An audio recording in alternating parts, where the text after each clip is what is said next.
Alo Trà Vinh xin chào các bạn. Hôm nay mời các bạn mình cùng vào bếp để ăn chè nha. Một món chè khoai lang dẻo cực kỳ ngon luôn. Vừa thơm mà vừa bắt mắt nữa. Kết hợp thêm nước cốt dừa béo ngậy. Viên chè thì nó dẻo dẻo và nó không hề bị cứng. Bây giờ mời các bạn mình cùng thực hiện luôn nè. Ở đây mình có dùng là khoai lang và khoai môn ha. Đầu tiên là mình nấu sơ phần khoai môn. Mình dùng nửa củ gọt ra miếng nhỏ nhỏ. Còn bên đây là mình dùng khoảng 2 củ khoai lang Nhật mình cũng gọt sắc nhỏ nhỏ vậy nè. Cho hết 2 phần khoai vào trong nồi để mình luộc.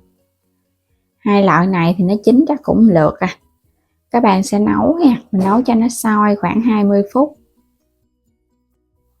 Quay trở lại phần khoai nãy giờ mình luộc nãy giờ được khoảng 20 phút với lửa trung bình đó.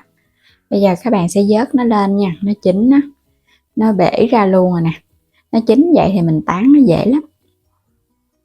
Rồi sẽ chia ra làm 2 phần. Tại hồi nãy mình luộc cùng một lúc nè, nên bây giờ mình phải chia ra.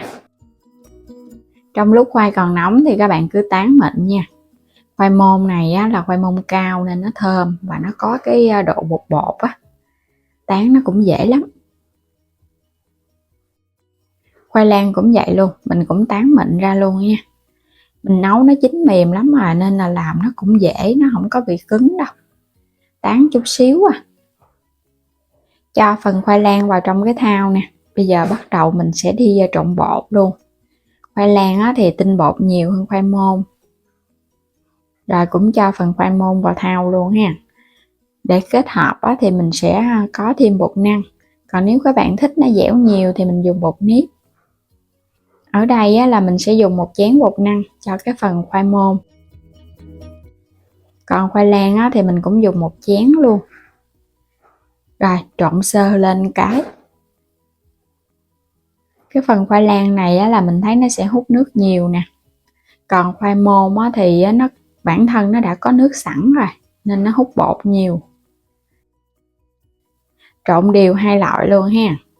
Có bột năng vào thì nó dẻo và nó dai dai. Đây là nước cốt dừa. Mình sẽ cho vào 2 phần bột. Các bạn rưới từ từ thôi. Cho vô cái mình bóp mình trộn nó. Nếu như mà thấy có khô thì mình hãy cho thêm. Chứ đừng có cho nhiều quá, cái ăn hồi nó bị nhão á, cái phải thêm bột năng nữa. Bóp lại, rồi cái mình nhồi cho nó quyện ha. Thấy có hơi khô nè, nên cho thêm chút xíu nước cốt dừa nữa. Có nước cốt dừa vô cái phần khoai của mình nó bóng. Và mình nhồi nó cũng dễ lắm, nó không có bị dính nữa. Nhồi cho nó dẻo lại. Khoai lang cũng vậy luôn, mình cũng cho thêm chút xíu nước cốt dừa. Hoặc là các bạn cho thêm cái nước luộc khoai hồi nãy cũng được nữa. Nếu mình thích cho nó thơm thì mình cho thêm cái nước luộc khoai. Còn thích nó béo béo thì cho thêm cái nước cốt dừa. Rồi bây giờ sẽ vo viên ha. Các bạn nhớ mình lót ở bên cái dĩa là chút xíu bột năng á. Cho cái phần khoai của mình làm ra nó không có bị dính. Nó sẽ tơi rời ra từng viên. Vo viên tròn nhỏ nhỏ thôi. Giống như cái viên chè ỉ vậy đó. Thì ăn nó mới ngon. Đừng có làm lớn quá, làm lớn nó dễ bị dai lắm á. Đối với cái phần bột khoai lang, cái phần bột khoai môn mình cũng làm giống vậy luôn nha. Mình cũng vo viên. Và cũng nhớ phủ chút xíu cái bột áo. Các bạn vo qua một đợt á. Xong cái mình rắc chút xíu bột năng lên để áo một lớp cho nó dính. Mình làm xong hết rồi nè. Thì mình nhồi bột nó khô cho nên nó cũng không dính lắm đâu. Và ở đây là mình dùng 400ml nước cốt dừa đặc làm nước cốt dừa ha. Còn bên đây là 200g đường để nấu chè. Và 1 muỗng canh bột năng hay là bột gạo gì cũng được. Thêm chút xíu muối. Bắt sẵn nồi nước sôi. Rồi các bạn thả những cái viên bột này vô. Mình thả vô từ từ thôi để cho có nước sôi nó sẽ xe cái lớp mặt. Thì nó sẽ không có bị tan cái phần bột ra. Nhớ là nước phải sôi ha. Mình cho bột vô. Cho vô hết luôn. Sau đó thì các bạn khuấy tròn để cho cái viên này nó tròn đều á. Rồi bây giờ đi thắng nước cốt dừa. Cho muỗng canh bột gạo. Chút xíu muối. Rồi cái múc đường vô. khoảng 3 muỗng canh đường, cho hết 400ml nước cốt dừa nha, nhưng mà mình cho từ từ thôi để khuấy cho nó tan bột á. Rồi sau đó hãy cho hết vô. Thắng nước cốt dừa thì nước cốt phải đặc, nước cốt của mình nó mới ngon, nó mới béo ngon được. Và để ở mức lửa trung bình thôi nha, mình khuấy từ từ vậy nè, để cho nước cốt nó chín kỹ á. Chút xíu nó sôi lên á thì cái phần bột nó sẽ sọp, thì nước cốt của mình nó chín kỹ à. Khi mà nó sọp rồi các bạn để khoảng 1 phút nữa mình tắt bếp. Quay trở lại nồi chè, mình cứ khuấy đều vậy nè, nó sôi xong á thì bắt đầu cái viên chè nó nổi lên trên mặt, vậy là nó chín cái viên bột rồi đó. Mình sẽ nêm đường vô luôn, dặn chút muối nha. Làm món ngọt thì các bạn phải có muối á, nó mới đậm đà. Cũng khuấy đều. Mình không có cần phải luộc trước rồi cái múc ra, mà mình lấy cái nước luộc này để nấu chè luôn, thì chè của mình nó mới thơm ngon và nó có cái độ sánh sánh á. Đường nó tan hết là được rồi. Wow, màu sắc hấp dẫn quá ha.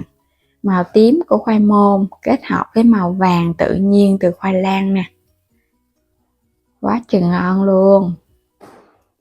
Chỉ cần có khoai lang và khoai môn kết hợp thêm 2 chén bột năng là các bạn đã có được món chè ngon rồi đó. Với công thức này thì mình nấu ra được khoảng 2 tô lớn á, là ra chắc khoảng 5 chén chè. Múc nước cốt dừa lên trên. Hoặc là nếu mà không thích có nước cốt dừa riêng á, thì các bạn cứ cho nước cốt dừa vào trong nồi chè mình nấu cho nó chín luôn. Khi ăn á, thì mình múc ra ăn. Còn làm nước cốt dừa riêng thì nó sẽ béo hơn, ăn cùng nó sẽ hấp dẫn hơn ha. Hấp dẫn quá chừng luôn. Một chén chè chưa ăn mà đã thấy thèm. Nước thì nó sánh sệt, và các bạn nấu cùng với khoai môn á, khoai môn của mình nó ra cái mùi thơm á, làm cho món chè của mình càng thêm hấp dẫn hơn. Còn khoai lang á, thì nó sẽ có cái độ ngọt tự nhiên, kết hợp với chè nó cũng ngon nữa. Có thể chọn một trong hai cũng được, hoặc là các bạn nấu 2 loại giống như mình cũng ngon lắm á. Viên chè thì nó bóng và nó tròn đều nè, nhưng mà nó không có bị mềm nha, nó sẽ có độ dai dẻo và nó thơm nữa. Chè khoai lang, khoai môn, chè này các bạn để vào tủ lạnh mình ăn á, nó sẽ giòn ngon hơn nữa đó.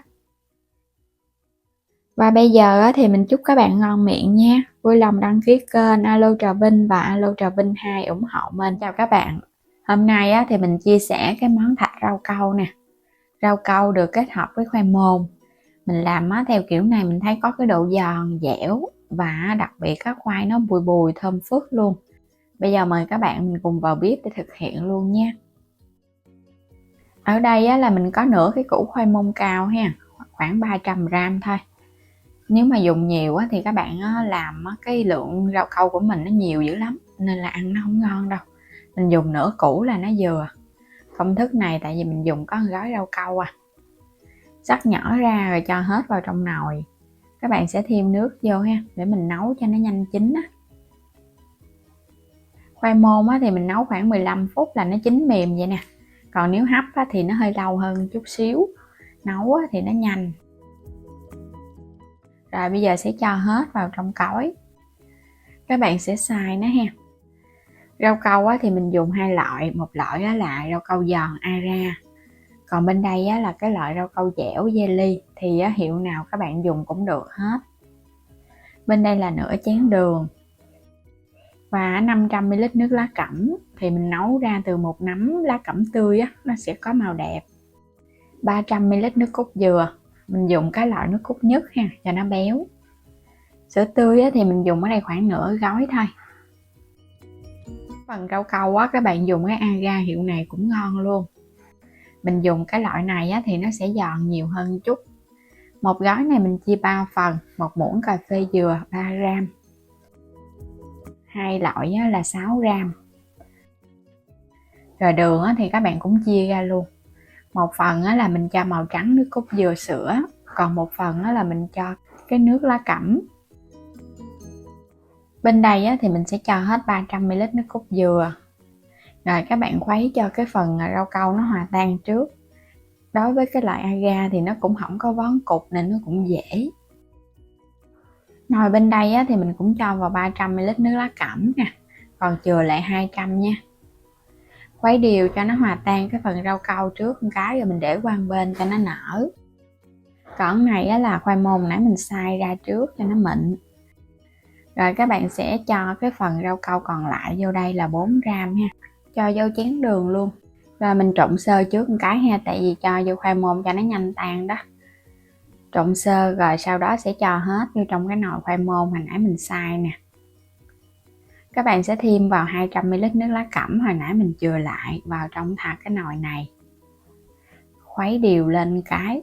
Thì trong nồi này á, là nó có khoai môn, rồi cái mình hòa cùng với cái nước lá cẩm nữa, nó sẽ có cái độ sệt sệt á. Khuấy đều, cái lớp này thì ăn nó ngon. Để khoảng 5 phút cho nó nở thì sau đó các bạn hãy bắt lên trên bếp mình khuấy nha. Khuấy chút xíu nó sôi lên vậy nè. Thì cái rau câu này nó cũng ít nên là khi mà nó sôi khoảng 5 phút là nó chín nè. Khoai môn của mình đã chín sẵn rồi. Các bạn sẽ dùng cái lá rau câu dẻo hồi nãy nè. Mình sẽ cho vào đây khoảng nửa muỗng cà phê nữa thôi ha. Để tạo cái độ giòn, dai và dẻo dẻo cho rau câu á. Nửa muỗng cà phê này khoảng chừng 2 cho đến 3g là nó vừa. Đừng có cho nhiều quá thì nó cũng dai dữ lắm, nó đặc không ngon. Rồi mình vậy là được rồi. Còn cái phần rau câu lá cẩm cũng vậy luôn. Mình khuấy ở trên bếp cho nó sôi lên để cho nó chín. Thì khi mà nó sôi các bạn cũng sẽ cho vào đây nửa muỗng cà phê nữa. Rau câu dẻo cũng khoảng 2 cho đến 3g nữa là nó vừa. Ăn nó sẽ lạ miệng hơn so với các bạn làm hoàn toàn từ rau câu giòn. Cái lớp sữa nước cốt dừa thì mình cũng nấu. Mình khuấy cho nó sôi. Đối với cái lớp này mình cần cái độ mềm mịn nên là mình không có cần cho thêm rau câu dẻo. Khi mà nó sôi nó chín nước cốt dừa và rau câu thì các bạn hãy cho nửa gói sữa tươi 100ml vô. Sữa tươi thì đừng có cho vô sớm quá, nó sẽ mất mùi thơm nha. Mình dùng những cái ly nhựa này để mình gót rau câu. Khi mà nó chín thì các bạn sẽ gót ra. Cái lớp màu tím khoai môn mình sẽ gót một lớp ở bên dưới trước ha. Gót đều ở bên dưới một lớp. Thì cái phần đổ lớp này á, là tùy ý mình nha. Mình cho lớp nào trước cũng được hết á. Nhưng mà mỗi một lớp mình phải nhớ mình để yên cho nó đặc. Khi mà nó đặc nhẹ ở trên lớp mặt á, thì mình cho tiếp cái lớp kế lên liền. Chứ đừng có cho nó đặc nhiều quá thì rau câu nó tách lớp. Mình sẽ cho tiếp cái lớp lá cẩm nè. Cái lớp này nó sẽ giòn nhiều á. Hồi nãy giờ để nó hơi đặc á, nên là bắt lên trên bếp tiếp để cho nó loãng ra. Khi mà nó đặc rồi thì mình sẽ cho tiếp cái lớp kế nữa. Lớp tiếp theo là mình sẽ dùng lớp sữa dừa. Cũng cho một lớp mỏng lên. Mình làm vậy thì nó bắt mắt hơn ha.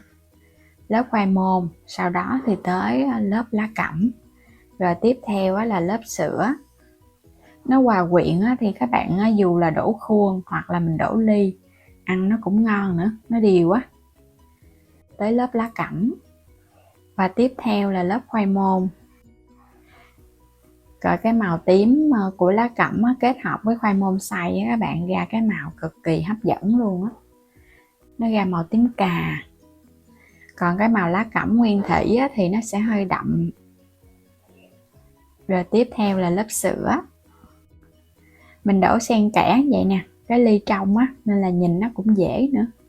Còn đổ khuôn thì các bạn nhớ là mình đo lường cho chính xác ha, thì ra cái lớp nó mới đẹp. Và đây là cái lớp cuối cùng, lớp khoai môn mình cho lên trên mặt. Cũng không cần phải đổ cho nó đầy ly quá nha, tại vì cái ly này mình dùng cũng hơi lớn nè. Rồi bây giờ chỉ việc là các bạn chờ ha cho nó nguội, sau đó thì cho vào trong ngăn mát tủ lạnh vài tiếng.